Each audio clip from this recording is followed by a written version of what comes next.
there's some noise coming from the front end. So yeah, be careful who you get to do the brakes on your car. Yeah, so anyway, the car's stopping. Yeah, the car's stopping. That's a good thing. Died. You know, they say robots are going to take over. I don't know how that's really going to work out with doing brake jobs. I'd like to find the robot that will do a brake job for me. Come on. Well, it's a beautiful fall day here in Georgia, and today, not really working on something cool. You know, if you work on cars, friends and family are going to ask you to work on their stuff. So today I've got my niece's 2012 Honda Civic, and it needs front brakes. I'm going to do this here in my driveway because the brakes are so bad I don't really want to drive it any more than I have to. Plus, by the time I drive over to the shop and back, I could have it done. So follow along as we put brakes on a 2012 Honda Civic. We got Peanut that's going to be helping us out, right, girl? You'll be pulling a few wrenches? We don't think so. You'll be causing more trouble than you're worth. All right, so we're going to let you maybe hear what the brakes sound like.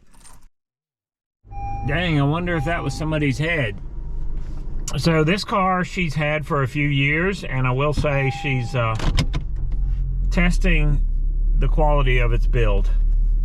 So let's see if we can hear what the brakes sound like. Oh yeah, you can hear metal on metal. We'll get the wheel off and see how bad it is. Hopefully we don't have to turn the rotors, but who knows? We'll check it out.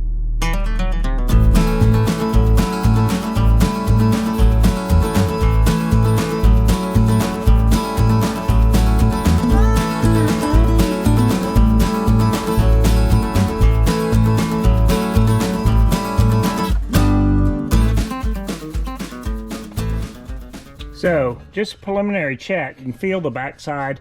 It feels like that, smooth, glassy. No issues with metal on metal over here. However, we do have metal on concrete going on here. Got the steel belt going through the tire. Even got my finger when I was taking it off. And then I also noticed this on the tire. She said a guy at the auto parts store told her it was okay to keep driving like that. I'm gonna say that's a no on that one. I'm gonna go ahead and do these while I have this off. So there's a couple of bolts here to take off, and that will allow this whole caliper to come off. One thing I wanna do beforehand is take a screwdriver, stick it in there, and push that piston back into the caliper. So that's what I'm gonna do now. All right, so it ended up being a 12mm socket. Got that on there on the ratchet. I also put a pile of bricks here because I don't have a jack stand handy, and this pile of bricks might be better than some of the jack stands you get anyway. You know, the jack is probably not going to fail, but if it does, you want to have something to protect yourself and the car. Anyway, I'm going to get this piston compressed, pushed back in there using a screwdriver, and then I'm going to take these two bolts out, get that caliper off, and throw some new pads in there. Then I'm going to get around to the other side and show you a little metal on metal destruction.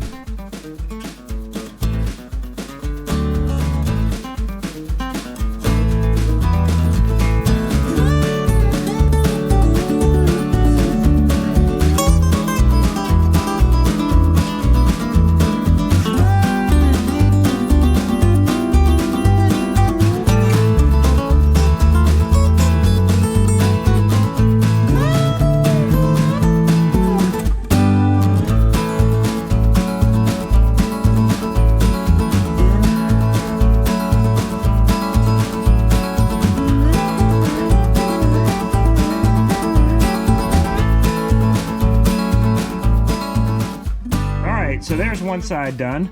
So sometimes if you're just using a screwdriver to compress the calipers, the piston in there, you have to pull it back and push it in as far as it will go.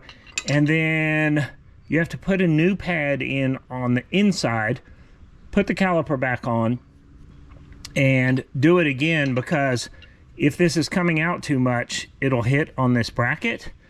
And so without the new pad in there, the thicker new pad, it's going to hit here and it won't let you compress that piston all the way. Another option is to use a C-clamp and force it in, but I didn't have one. So anyway, all done on this side, ready to move to the other side, ready to put this high quality tire back on the car, and hopefully she'll make it to a tire place, because there ain't much left there. That is really, really bad. You know, they say robots are going to take over. I don't know how that's really going to work out with doing brake jobs. I'd like to find the robot that will do a brake job for me. Come on.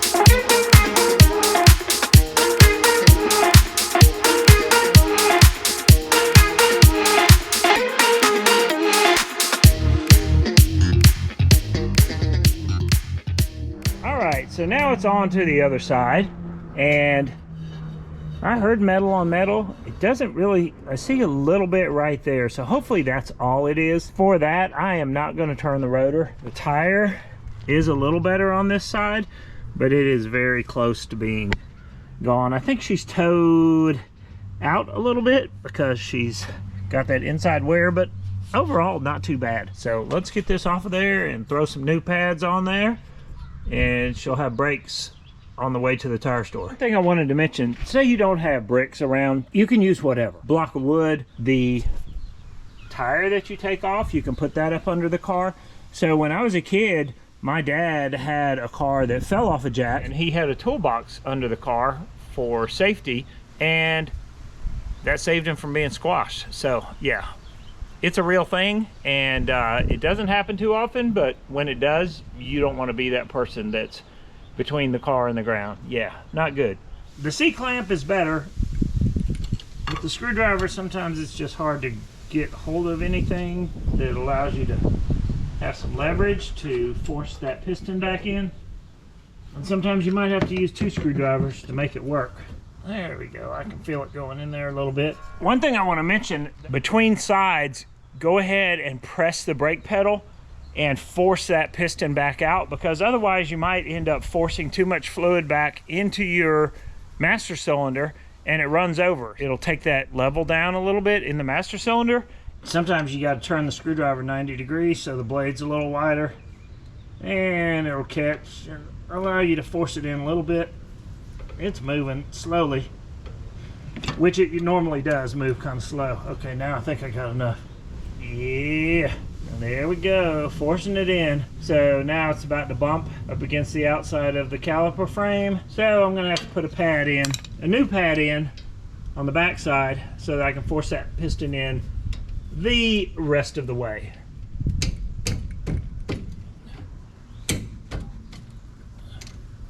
Anyway, we're almost done. Maybe 45 minutes in, something like that. It's taking a little longer because I'm having to do camera stuff. It's not too big of a job. The money you pay somebody else to do it, maybe you don't have tools, but for the money that you save, you can buy the tools. Then the next time you do it, you're good to go. So there's these little spring clips that force the pads back away from the disc. So make sure you put those back on, because they save you brakes, they save you chatter, and maybe even help with your gas miles a little bit because you have less resistance. So there is a kit of new hardware I could put on there. I'm not doing it because I'm lazy. But yeah, I would say she got her money's worth here. The other side was just about as thin. Her wear indicator tab broke off on this one, so this is supposed to go up against the disc and chatter. Maybe it was and she ignored it, I don't know, but this is what it's supposed to look like. So when the pad gets thin, this is up against the disc and it squeals to let you know it's time to change the pads. That goes on the inside, so I'll put that one in here. You can see that piston's not forced in all the way, so I'm gonna put the caliper back on, and you got to put the bolts on it. I mean, you don't, maybe you don't have to, but it keeps everything lined up when you're forcing it in.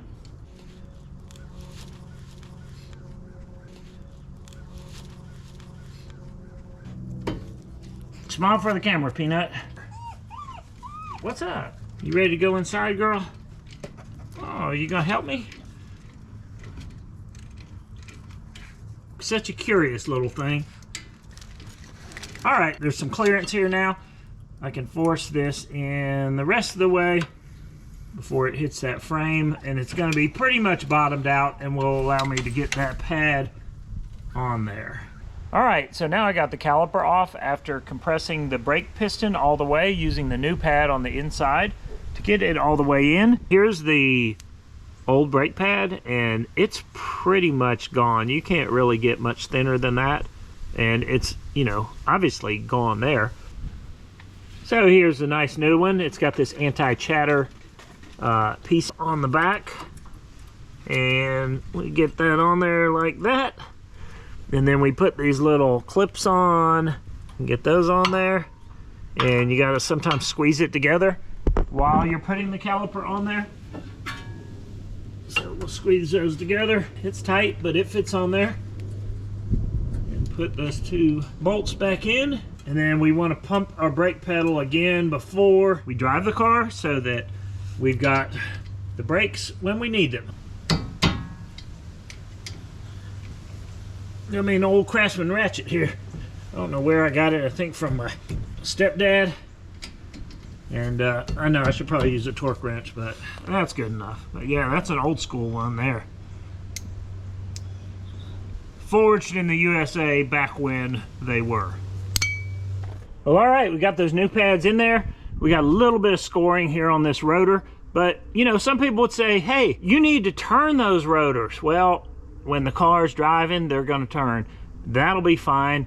Yeah, I mean, textbook probably should do that, but we're not going to. It saves a lot of time by not doing that, and there's plenty of times when I don't, and there's never any issue. She should be good to go, and just got to get a couple new tires on the car.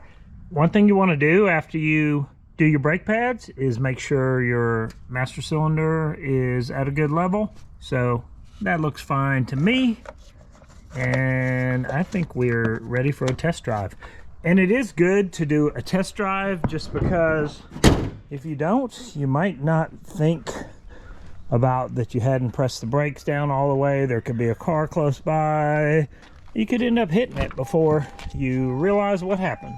So let's get in here and take her down the road and see if there's any fluctuation in the brake pedal or if it's smooth and we don't need to worry about those rotors. All right, let's crank her up and pump that pedal a few times, get the pads up against the disc, and let's see what she'll do. The question is, will the tire last for the test drive, which is only going to be about 1/8 of a mile. Feels good, no fluctuation in the pedal. It's also probably a good idea to take it easy on the brake pedal for the first couple of times to get those pads bedded good on the rotor, even though the rotors hadn't been turned.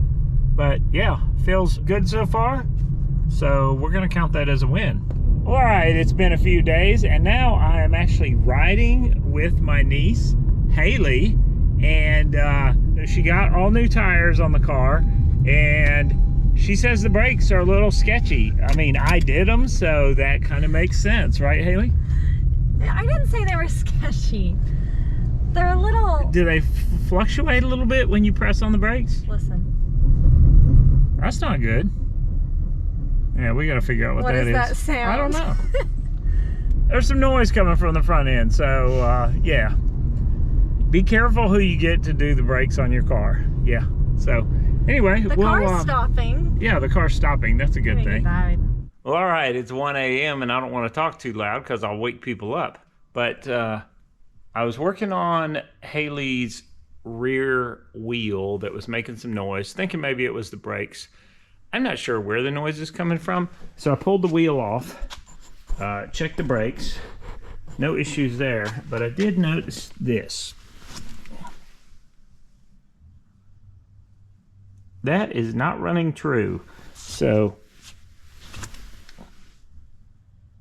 that is an issue, but it's drivable. So it's going back on the ground. And when she gets a wheel, she can have it put on. But maybe she's not even worried about it. I don't know. But I'm done with it for tonight because I got to work in the morning. So even though it's not that old, sometimes you got to help out your friends and family. She's good for a while now. Lots more miles to abuse this Honda. So that concludes this episode I know it's not old, but hey, we kind of did a revival because it certainly needed it. So we'll see y'all on the next one.